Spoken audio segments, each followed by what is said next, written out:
Welcome in. Thanks so much for joining me. So, in today's episode, I'd like to guide a short meditation on open awareness. Um, this is probably one of the styles of meditation I tend to not only practice the most myself, but also guide other people on and teach. Because this is kind of like a shorter, I guess you could say, introductory guided meditation into open awareness. I do have other teachings on it elsewhere, as well as you can find wonderful teachings from some of my teachers like Mingyur Rinpoche and Soknyi Rinpoche. But either way, let's go ahead and jump in. So just find a space for yourself where you can be quiet and more or less focused for about 10 minutes. And whether you're sitting in a chair or sitting cross-legged, it's fine either way. The main point is you want to have your spine relaxed yet alert and not necessarily like leaning back too hard in a chair. Now, you're going to notice I'm going to leave my eyes open, and there is a purpose for that because one of the benefits of open awareness is that we are actually also leaving our senses open. But with that said, if that's just too difficult for you and you feel like you're just getting too distracted or agitated, you can have them half closed like this. So they're open just at the bottom. And if you really, really need to fully close them, it's fine. But I would recommend to try to keep them at least half open. And when we open the eyes or we have the eyes half open, the gaze is soft, meaning we're not staring at anything in front of us. We're actually opening up to our peripheral vision. So it's more like a field. And what I usually recommend is the eyes become similar to the ears, where we're not, blocking our ears.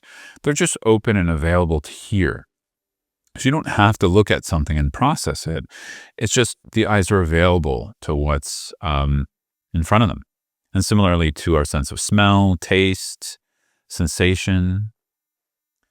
And we just take a moment to allow those to be.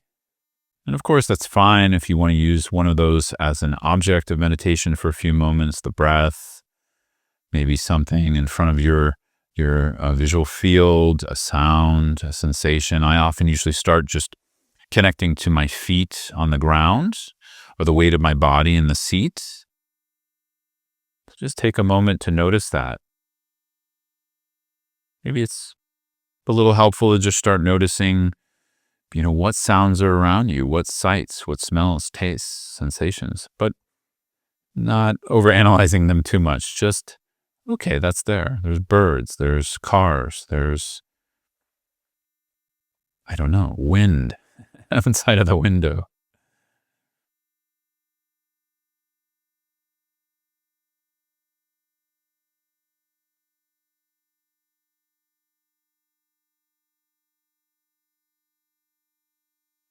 So in this, we're already starting to connect to one quality of open awareness, or sometimes we call it shamatha without support.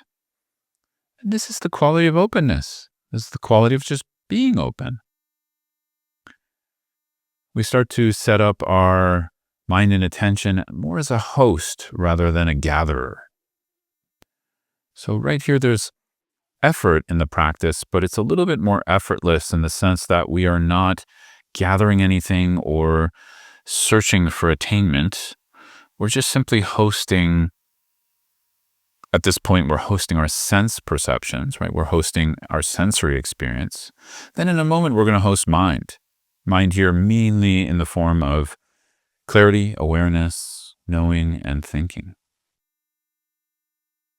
But just for now, just open yourself to that. What's it like to host a sound versus get involved in it? What's it like to host a smell or a sensation rather than having to overthink it? It's okay to know it. Totally fine.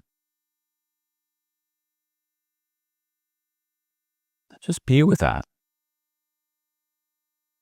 Being is the awareness, right? Awareness is this quality of mind that can bear witness.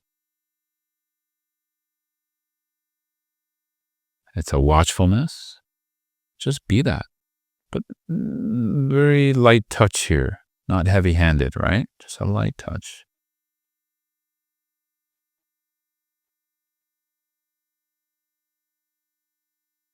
And so up to now, if you've been working with a specific anchor like breath, like attention to breath or attention to a sensation, feet on the ground, body in the chair, or yeah, maybe something you're hearing or in your visual field, just gently allow yourself to let that be. And we're letting go of a specific object and just letting things be as they are. And then what we're doing is we're increasing our attention towards awareness, to this quality of mind or watchfulness itself. And we're also incorporating mind here. Just as we allow sounds, sights, smells, tastes, any sensations to be what they are, to be hosted by presence, to be hosted by awareness, we now allow thoughts to be hosted by presence. And so we create a distinction here between thinking and thoughts. Thoughts are definitely not a problem. Just allow them to arise, allow them to abide, and allow them to fall on their own accord. But when we catch ourselves getting involved in them and actively thinking, that's when we use awareness to notice that and to just drop that. And that's the practice of recognizing distraction. When we recognize and drop it, we rest back in non-distraction, which is another element of open awareness here. And of course, this is all happening now. So we don't have to think about now. We don't have to try to produce now. Now is now. And when we're hosting or with our experience, we're here and now. So just let yourself be here and now. Recognize when distraction happens and come back. Most likely distraction will happen, right? So we don't want to avoid it completely.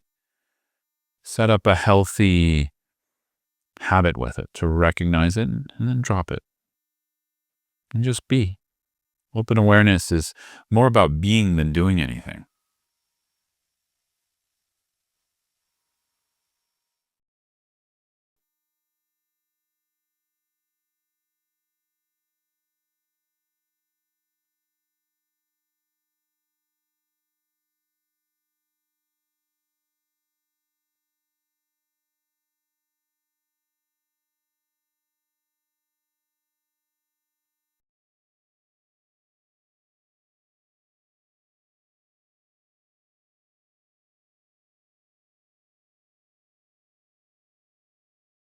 And letting be is not always so intuitive, even though it's one of the most natural things we can do.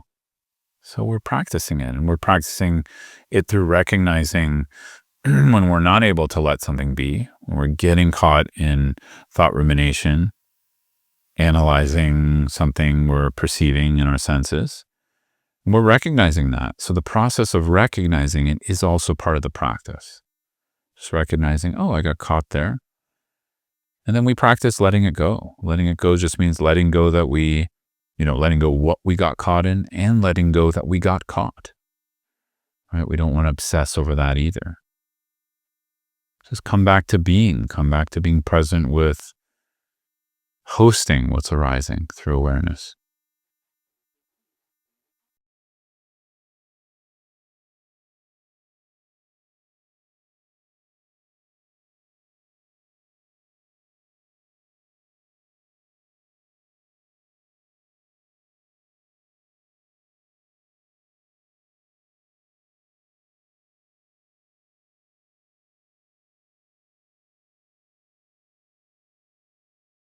So it's very subtle here what we're doing.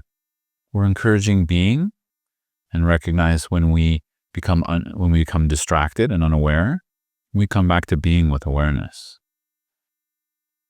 Maybe that just lasts a few seconds, and that's fine. We can do this in a lot of short moments.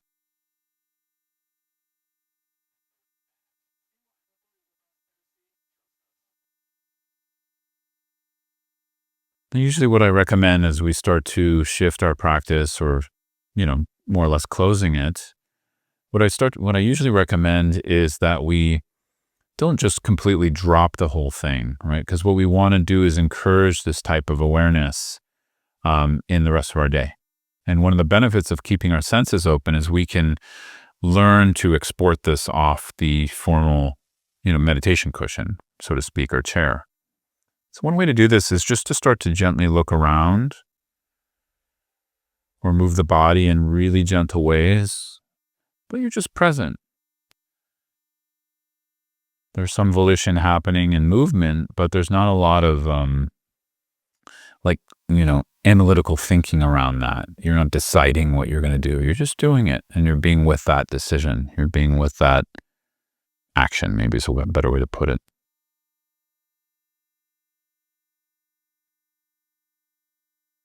And of course, just like any other meditation practice, we're trying to bring this into our day. And one of the ways I recommend that is just flashing it in short moments. You don't have to close your eyes. You don't have to be in a special posture necessarily. Just connect to awareness. Connect to this, process of hosting or being with experience. Great. So thanks so much for joining me for this short practice.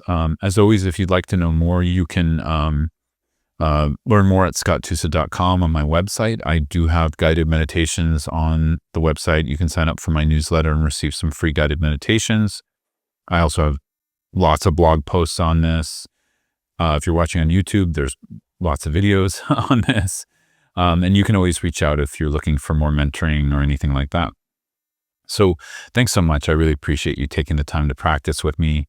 As always, let me know how this went for you. If you want to comment, if you're watching on YouTube, if you're listening to my podcast on one of the places I host it, you can always just send me a message at scotttusa.com.